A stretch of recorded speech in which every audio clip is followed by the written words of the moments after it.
All right, we stay with this very story now and bring in SABC News reporter Hasina Gori, who is joining me live now. Hasina, I'm going to start on that very point of the extension. The acting premier saying that it's going to depend on the numbers, it's going to depend on the data.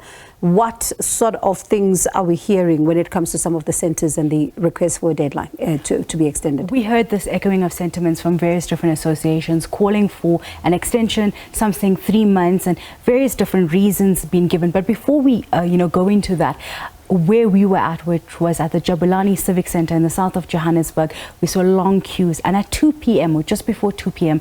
The officials announced to those that were still in line that they had ran out of documentations, they ran out of some of the application forms, and those that were in the line will now have to return tomorrow. An extension was granted to allow for them to have a fair and a easy way to ensure that they all will be registered. Some had been starting from 7 a.m. this morning, some had come multiple times, and today being the deadline, they were trying to ensure they had all the documentation to ensure that they comply. We spoke with some of them saying that they had got there as early as 7 a.m. and they saw that the older women and older men were taken in. They also saw foreigners were taken in, and those that were young and South African were made to wait in that line. So given all those different lines that the officials had asked, so tomorrow morning those that were still in line here at 2 p.m. will then come back, their names will be part of a list, and they'll be able to continue to register. But when it came to the reasons for why people wanted the extension, one of them is that the process asks for quite a lot of documentation. It is a legal process, it is quite an extensive process. So things like the lease agreements that will be between the owners of some of the Spaza shops and the tenants. They needed title deeds, where in some cases they weren't title deeds, and now the owners had to go through to the home ministries to get those information, and that was an extension that needed to be allow for that. Others, the homes were owned by their parents and who had now passed on, and now you had family members who were fighting or disputing that homes, and they needed now to get that letter. So those were some of the reasons that were brought forward.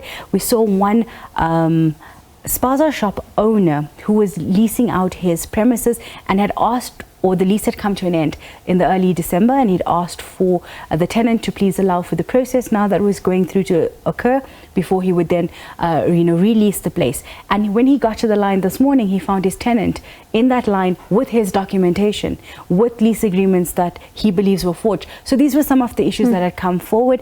Also, people might not have had the health certificates, because if you were handling food, you needed to have health certificates, you needed to have a fire certificate. So these are just, I think people are saying, I know the one association called the Gauteng Spaza and landowners forum had asked for an extension of 3 months so that the process can be done and ventilated properly to ensure that everyone, including those foreign owners or foreign Spaza shop owners who have asylum seeker permits and are documented, so that they also can then be part of the process. Have authorities been able to clarify then what happens if somebody is not registered when it comes to their business and the deadline is come and gone?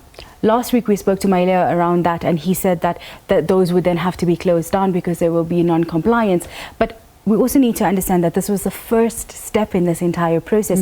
So it was them those that do go through and put in the application will be given some kind of receipt or forms to say that they've complied with issuing of these application forms. Some might have missed documentation that they still have to put through. Others, there will be inspectors, and it's on a municipal level. So from each different municipality, there's different bylaws that they would have to adhere to. So you'd have inspectors going through to those Spaza shops and checking to ensure that those information that was being sent through is verified, that it's correct, that it's not forgeries. So it's quite a long process. While they are saying that those that are non-compliant will be closed down, I know that in Gauteng last week when we spoke with Maile, he did say at least 500 or 500 plus have already been closed down. So we can see that happening as well. Sure, it's going to be quite the process. So let's see then what happens after today. Thank you so much, Hasina, for that update there. That's SABC News reporter Hasina Gori.